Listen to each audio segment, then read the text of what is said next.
Rated SPG, striktong patnubay at gabay ng magulang.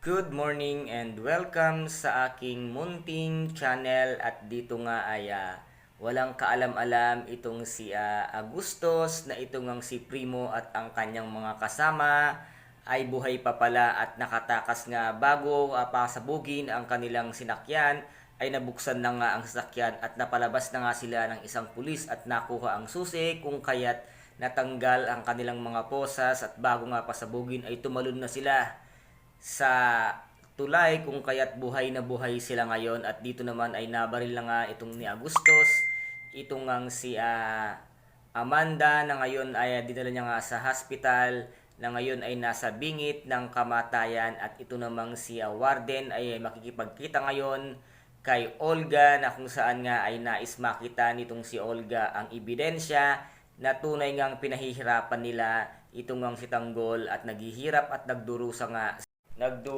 at naghihirap nga sa loob ng kulungan. Iyon nga ang nais makita nitong si Olga kung kaya't nakipagkita na nga ng tuluyan itong si Warden. At sabi nga dito ni Chief Espinas, sige makipagkita ka para makuha na natin ang kabuuang bayad. At sabi nga dito ni Warden, ano ba ang plano kay Tanggol at para malaman, alamin na ba natin kung ano ang susunod na gagawin at kung siya nga ba ang tunay na papatay nga kay Tanggol dito sa loob ng piitan. At sabi naman dito ni Chief Espinas, hindi pa, wala pa sa plano ko yan dahil mas malaki ang kikitain ko kay Tanggol dahil nga palaging palpak ngayon si Bong at siya Tanggol ang ipapalit ko kay Bong. Ito ang nasa isip nitong si Chief Espinas dahil alam niya kasi ang kakayahan at katapangan nitong si Tanggol. At dito naman ay nagkita na nga itong si Olga at si Warden at dito nga ipinakita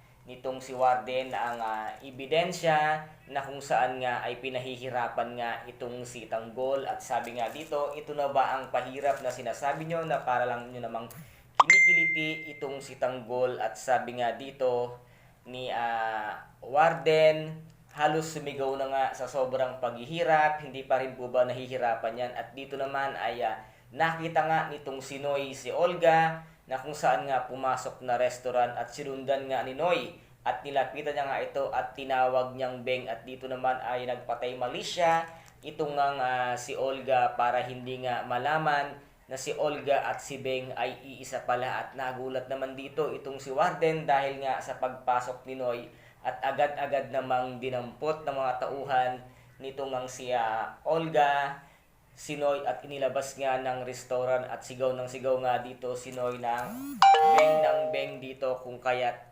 nagtaka nga itong si Noy kung bakit bihis na bihis itong si Olga at pang mayaman na mayaman talaga ang kanyang style sa ngayon.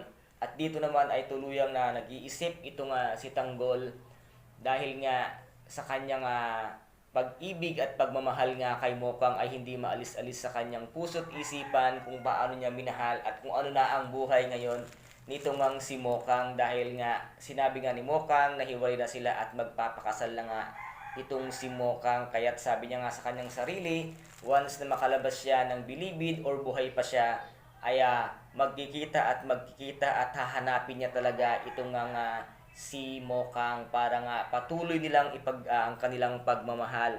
At ito po ang ating pakaabangan dito nga sa tinaguriang ang pambansang teleserye FPJ Ang Batang Quiapo. At kung nagustuhan po ninyo ang aking video for today, paki-subscribe na lamang po ng aking channel, paki-like and share po para maging update kayo sa lahat ng gagawin kong video. Maraming salamat, ingat, God bless and bye-bye!